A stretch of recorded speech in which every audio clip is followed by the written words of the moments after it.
اپنے گھروں میں سیکولرزم کے اسباب کو نکالیے، یہ گندے ڈرامے، یہ گندی فلمیں۔ دیکھیے، ایک تو ہمارے ذمہ داروں نے بھی اس چیز پہ توجہ بہت کم تھی، ہے نا کہ عقل اگر قوموں میں نہ ہو تو قومیں غلطی کرتی ہیں۔ جذباتی ذہن ہمیشہ غلط فیصلے کرتا ہے۔ پہلے نیا نیا کیمرہ آیا، فتوے آئے کیمرے سے فوٹو نکالنا حرام ہے۔ ٹی وی آیا کہ گھروں میں ٹی وی رکھنا حرام ہے۔ وی سی آر آئی کا وی سی آر خریدنا حرام ہے۔ اور ایسے جذباتی مومن تھے، دکانیں توڑ دی، وی سی آریں توڑ دی بیچارے لوگوں کی کہ یہ بھی حرام ہے، یہ بھی حرام ہے۔ سنیما بنا، ضیاء الحق کا زمانہ آیا، سارے سنیما گھر اس نے کیا کر دیے؟ توڑ دیے کہ یہ شیطان کے گھر ہیں۔ کسی نے توجہ نہیں دی کہ بھائی ٹیکنالوجی ختم کرنے سے یا ٹیکنالوجی سے دین کو کوئی خطرہ نہیں ہے۔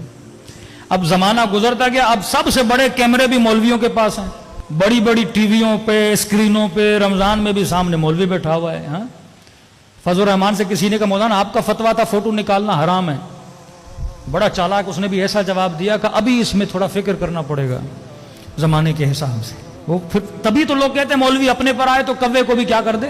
حلال کر دے۔ ہاں، کہتے ہیں نا کسی شکاری نے شکار کیا تو ایک کبوتر پھنسا، ایک کوا پھنسا، ایک چیل یا کوا، تو کوا رونے لگا، کبوتر نے کہا رونا تو مجھے چاہیے، رو تو کیوں رہا ہے؟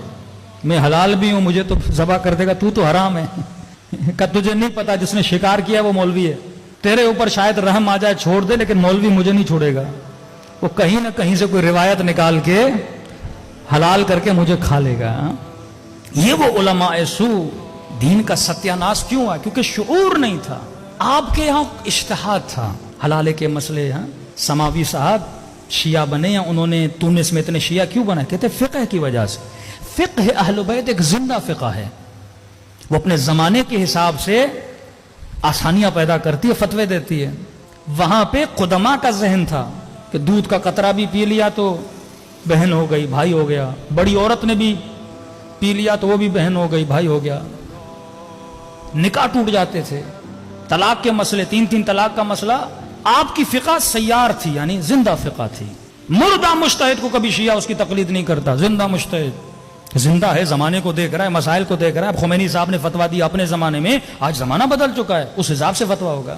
ہم تو اقلیت میں تھے نا، اکثریت گناہ ہماری طرف نہیں ہے۔ اکثریت جو عالم اسلام پہ مسلمان حاکم تھے، کیمرے کے خلاف فتویٰ دیا، سنیما کے خلاف فتویٰ دیا، ٹی وی کے خلاف فتویٰ دیا، لہٰذا کیا ہوا؟ اس میدان میں ہم سارے پیچھے رہ گئے۔ نہ کوئی پکا مسلمان ڈائریکٹر بنا، نہ کوئی پکا مسلمان رائٹر بنا، نہ کوئی مسلمان ایکٹر بنا۔ اب کہنے لگے ہم رسول خدا کی مووی بناتے ہیں، دا میسنجر، رسول خدا کی مووی۔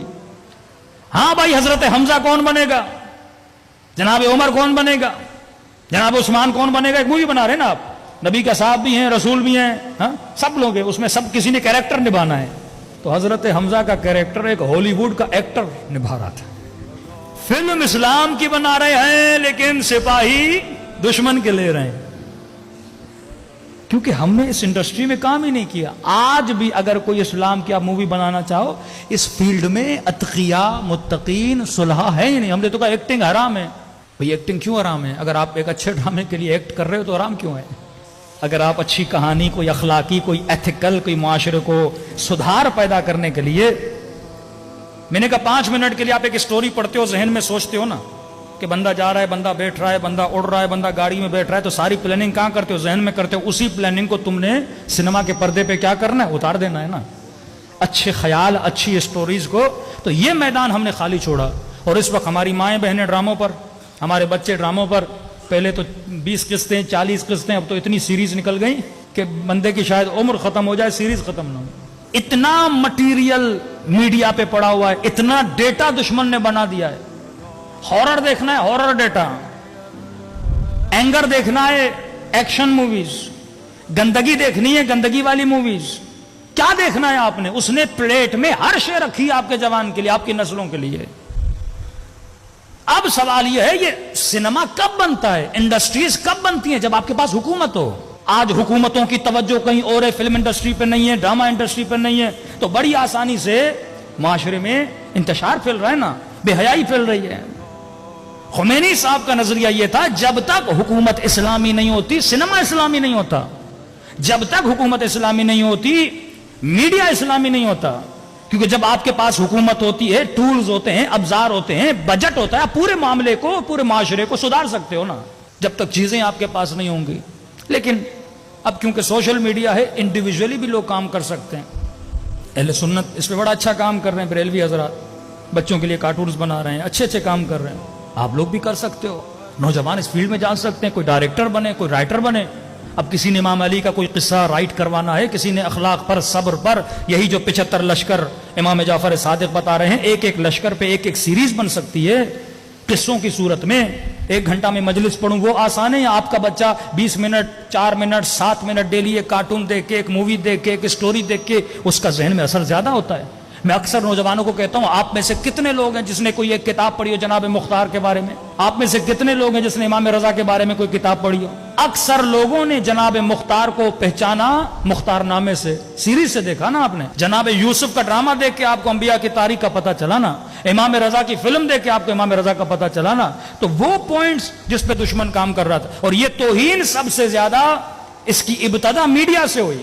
پہلے وہ دکھاتے ہیں، دکھانے کے بعد آپ کے ذہن میں کبھی کبھی نہیں رہتا، احترام ختم ہو جاتا ہے۔ جب بندہ بے احترام بنتا ہے تو بڑی آسانی سے بے دین بنتا ہے۔ اکثر ہمارے وہ لوگ جو ویسٹرن ورلڈ میں ٹرانسفر ہو گئے ہیں، ان کے بچے وہاں رہ رہے ہیں، بڑی آسانی سے ان کے بچے دین کے مخالف بن جاتے ہیں۔ کیوں؟ کیونکہ وہاں دین کا اتنا ادب نہیں ہے، والدین کا اتنا ادب نہیں ہے، ماں کا اتنا احترام نہیں ہے۔ تو یہ بھی اللہ کا شکر ہے کہ پاکستان میں ہو، اس سوسائٹی میں ہو، مجلس امام حسین میں آئے ہو، اور یہاں ہمیں ادب کا درس دیا جاتا ہے۔ صلوات پڑھے محمد و آل محمد۔